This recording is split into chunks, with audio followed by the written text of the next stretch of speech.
Então, boa tarde, mais uma vez aqui. Vamos estar falando sobre a nossa aula de hoje, que o tema é o conto. Mas antes eu quero me apresentar. Sou o professor José Adilson Benício, professor de língua portuguesa. E essa aula é uma aula baseada no planejamento do RCO, aula número 9, tá? Para a turma do segundo ano do ensino médio. Então, essa aula a gente vai falar agora sobre os objetivos. Logo na sequência eu vou estar passando como que vai ocorrer essa aula e também a dinâmica que será feita com a turma em sala de aula. Então agora são 5 horas e 17 minutos. Vamos lá, nossa aulinha. Planejamento do RCO, os objetivos. Então os objetivos aqui é localizando as informações, né?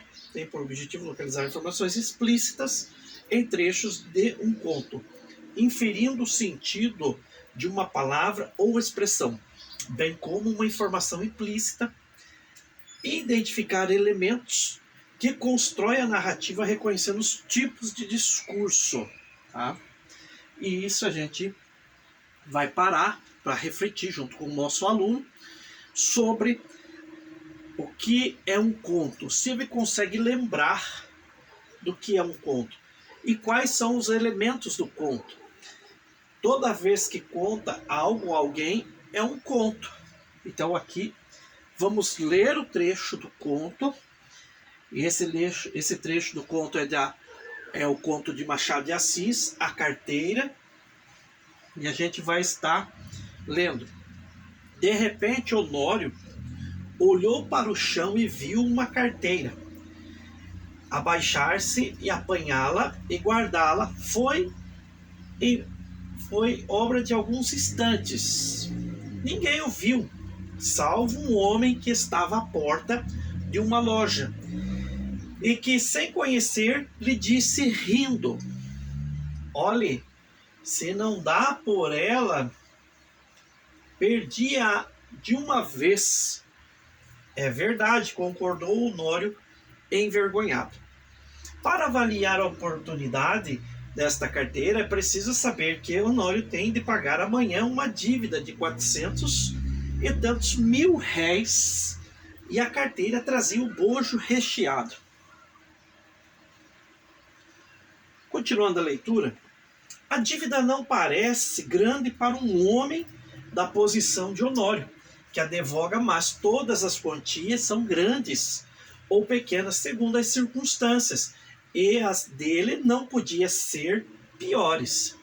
Gastos de família excessivos, a princípio por servir a solidão, baile daqui, jantar dali, chapéus, leques e tantas coisas mais que não havia remédio, senão ir descontando o futuro. Endividou-se. Começou pelas contas de lojas e armazéns e passou aos empréstimos, 200 a um, 300 a outro e 500 a outro. E tudo a crescer, e os bailes a darem-se e os jantares a se comemorarem, ou comemorarem-se. Um turbilhão perpétuo, uma voragem. "Tu agora vais bem?" "Não", dizia-lhe ultimamente o Gustavo, advogado e familiar da casa. "Agora vou", mentindo Honório. A verdade é que ia mal. Poucas causas de pequena monta e constituintes remissos.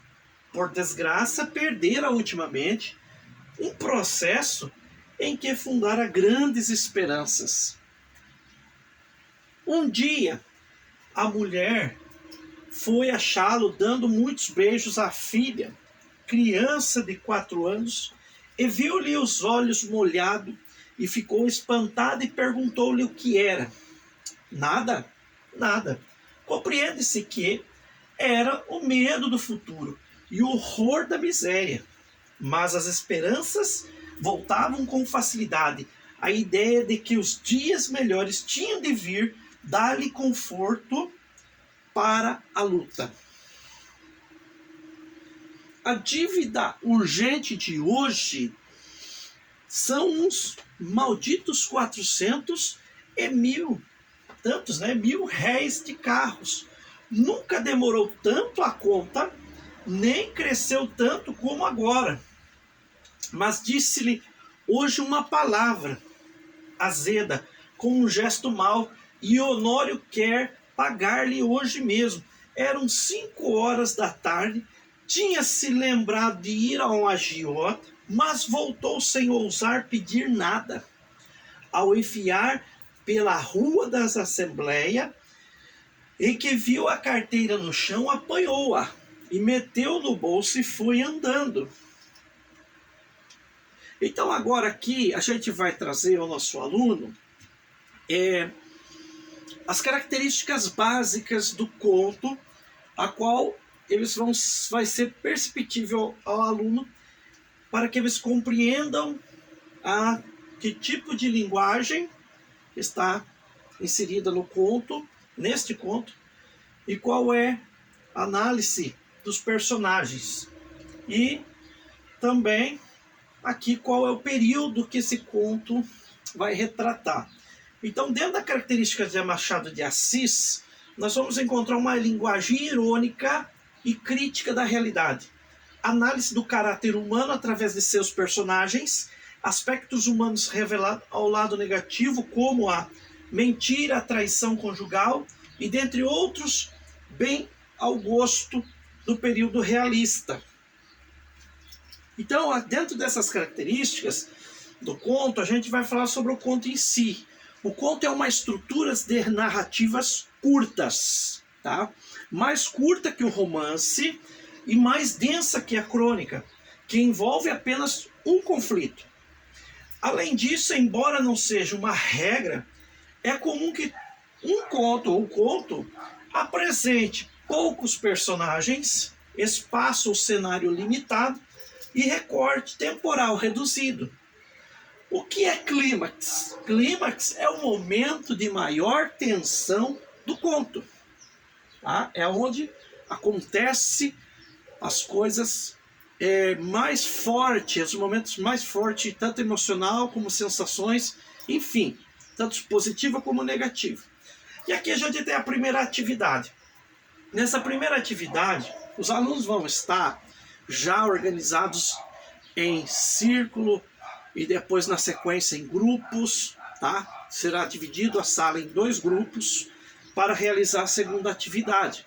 Porém, nessa atividade vai ser feito o círculo, além da participação da leitura do texto, a qual foi feito aqui, também eles participarão de forma alternada, quebrando aquela resistência à leitura e também já trazendo um sentido da interpretação textual, para que possamos chegar à interpretação de fato aqui no número 1, que é a questão 1.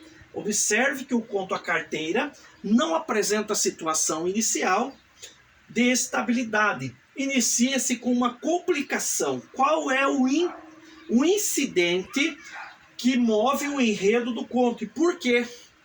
Então, a gente vai observar, essa vai ser a primeira pergunta, né? A letra A, e a gente vai observar que a carteira achada na rua como resposta, além das respostas que os alunos darão, segundo a sua leitura e a sua interpretação, a gente vai estar entrando com esse apoio, eu como professor, apoiando-os para que possa chegar dentro deste entendimento. Ela resolveria o problema da dívida e da falta de dinheiro para pagá-la. Ficamos então na expectativa do desfecho da narrativa já do começo dela. Então aqui voltando, a letra B, releia. Abre aspas. Um dia, a mulher foi achá-lo dando muitos beijos à filha, criança de 4 anos, e viu-lhe os olhos molhados. Ficou espantada e perguntou-lhe o que era. Nada. Explique o tipo de discurso empregado no trecho marcado pelo travessão, tá? Então aqui está pedindo para explicar o uso do travessão. Nada mais, nada menos que sobre a marca do discurso, ou seja, o travessão. O que ele quer trazer? Ele vai trazer que há um discurso direto, ou seja, a fala do personagem, tá? Não é um discurso indireto, mas é direto. A fala do próprio personagem. E na letra C, nós observamos que ele pede para analisar o trecho. 2 pontos, abre aspas. Apanhou-a, meteu no bolso e foi andando. Fecha aspas. Qual é o sentido produzido pelo uso da sequência dos verbos? Aqui, ele está perguntando sobre o sentido dos verbos. Os verbos trazem uma sequência de ações realizadas apressadamente por Honório com o objetivo de não ser apanhado com a carteira, produzindo um efeito de sentido de celeridade e pressa. Agora, a